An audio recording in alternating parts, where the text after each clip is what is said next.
JEE advanced 2024లో అన్ని కేటగిరీల్లో 10లోపు 15 ర్యాంకులు సాధించిన నారాయణ.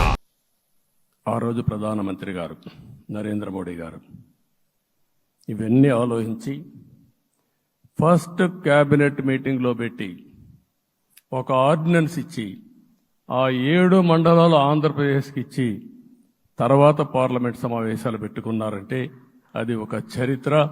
అంటే ఆ రోజు కానీ కేంద్రంగాన 7 మండలాలు ఇవ్వకపోయుంటే పోలవరం ప్రాజెక్టు ప్రారంభమయ్యేది కాదు. అన్ని కష్టాలు పడి మళ్లీ డబ్బులన్నీ కోర్టులో ఉండే కేసులన్నీ విత్డ్రా చేయించి అన్నీ చేయించాం. 72% పనులు పూర్తి చేశాం. ఈరోజు మళ్లీ మొదటికొచ్చింది. డయాఫామ్ వాల్ పూర్తిగా కొట్టుకోబోయే పరిస్థితికి వచ్చింది. డ్యామేజ్కి అయ్యే పరిస్థితి వచ్చింది. ఎక్కడుందో తెలియని పరిస్థితి. మళ్లీ కేంద్ర సహకారంతో రాష్ట్రానికి అతి ముఖ్యమైన ప్రాజెక్టు పోలవరం, దీన్ని పూర్తి చేసే బాధ్యత, దీన్ని పూర్తి చేసి నదుల అనుసంధానం చేసి మన అందరం ప్రతి ఒక్క ఎకరాకు నీళ్లు ఇవ్వగలిగితే దానికంటే బ్రహ్మాండమైన కార్యక్రమం ఏమీ ఉండదు. వ్యవసాయ రంగం స్టెబిలైజ్ అవుతుంది. ఇది సాధించడానికి అన్ని విధాలా కష్టపడతామని చెప్పి కూడా నేను మీకు తెలియజేస్తున్నాను. ఇంకొక పక్క వ్యవసాయ రంగం పూర్తిగా సంక్షోభంలో పడిపోయింది. రైతులు అప్పుల పాలయ్యారు.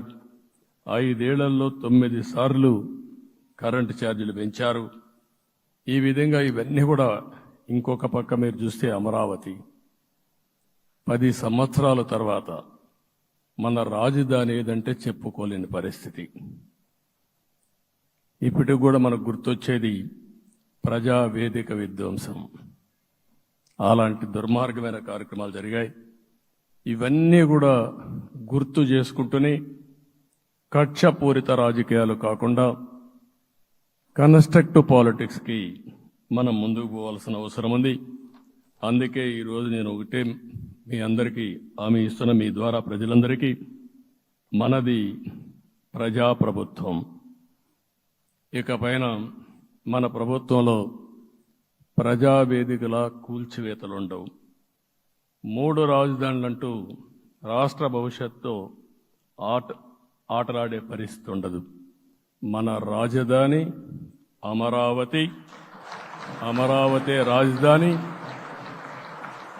విశాఖపట్నం ఆర్థిక రాజధానిగా, ఒక ప్రత్యేకమైన సిటీగా, ఆధునికమైన నగరంగా తయారు చేసుకుందాం. దాన్ని ఎప్పుడు కూడా నేను కంబైన్డ్ ఆంధ్రప్రదేశ్ కూడా గుర్తుపెట్టుకున్నాను. విశాఖపట్నం అటు జనసేనకు, తెలుగుదేశానికి, బీజేపీకి ముగ్గురు కూడా చాలా ముఖ్యమైన నగరం ఇది.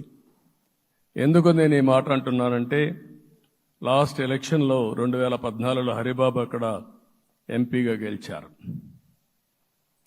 తర్వాత విడిపోయిన తర్వాత 2014లో మళ్ళీ మనం పోటీ చేసినప్పుడు చేశాం. 2019లో 4 అసెంబ్లీ సీట్లు గెలిపించిన ఏకైక నగరం విశాఖపట్నం తెలుగుదేశం పార్టీకి.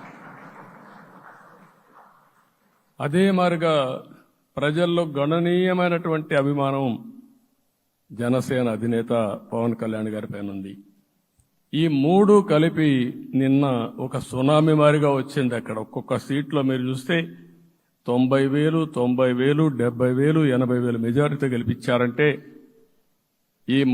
ఆనాటి ముఖ్యమంత్రి విశాఖపట్నాన్ని రాజధానిగా చేస్తాను, ఎన్నికలు అవుతానే అక్కడే ప్రమాణ స్వీకారం చేస్తానంటే నువ్వు రావద్దు అని ప్రజా తీర్పిచ్చిన రాజధాని నగరం విశాఖ నగరం. అంటే ఎలాంటి టెంప్టేషన్ కూడా లొంగలేదు వాళ్ళు. ఇది ఒక అనుభూతి. విశాఖపట్నాన్ని మర్చిపోయే సమస్య లేదు. తగిన గుర్తింపు ఇస్తాం, అభివృద్ధి చేస్తాం.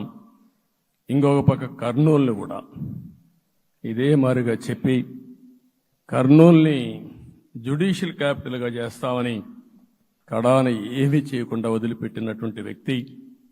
ఈరోజు మీరు ఒక్కసారి గుర్తుపెట్టుకోవాల్సింది, నేను చాలా ఎన్నికలు చూశాను కానీ రాయలసీమలో 1 సైడ్ ఎన్నికలు జరిగాయి. బ్రహ్మాండంగా ఓట్లేశారు. ఓట్లేయడమే కాదు, ఊహించనటువంటి మెజార్టీస్ ఇచ్చారు. ఇది నేను కొంచెం భయపడ్డాను బిగినింగ్లో, కానీ ఊపు చూసిన తర్వాత మాత్రం అనిపించింది అందరూ ఎక్స్పెక్ట్ చేశారు రాయలసీమలో కొంచెం ఇబ్బంది ఉంటుందని. అలాంటి రాయలసీమ తిరుగుబాటు చేసే పరిస్థితికి వచ్చింది. దానికి కూడా మనందరి మీద బాధ్యత ఉంది. కర్నూలుని అన్ని విధాలా అభివృద్ధి చేసే బాధ్యత Telugu Desam party, Janasena, BJP, NDA కూటమి తీసుకుంటామని కూడా హామీ ఇస్తున్నాను. ఈ 3 సిటీలే కాకుండా మొత్తం అన్ని జిల్లాల్ని సమభావంతో ఆలోచించి మనం ముందుకెళ్దాం. సుమన్ టీవీలో మీ పర్సనల్ అండ్ బిజినెస్ ప్రమోషన్స్ కోసం కింది నెంబర్కి కాంటాక్ట్ చేయండి.